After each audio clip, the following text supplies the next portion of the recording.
शिवलिंगावर बेलची पाने अर्पण करण्याची पद्धत. महाशिवरात्रीला शंकराला खालील दिलेल्या पद्धतीनुसार बेलपत्र अर्पण केल्यास ते प्रसन्न होतील आणि तुमची आर्थिक प्रगती होईल. सर्वप्रथम 11 किंवा 21 बेलाची पाने आणा. लक्षात ठेवा, ही पाने कापू नयेत. बेलाची पाने शुद्ध पाण्याने स्वच्छ करा.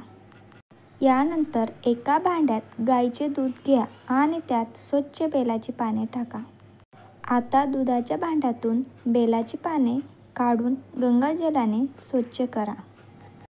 आता ह्या 11 किंवा 21 बेलपानावर चंदनाने चिन्ह अंकित करा.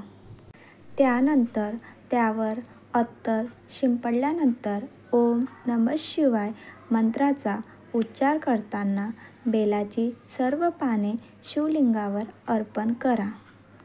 तुम्हाला हवे असल्यास तुम्ही ह्या पद्धतीने शिवलिंगावर बेलाच्या पानाची माळही अर्पण करू शकता. ओम नमः शिवाय. धन्यवाद.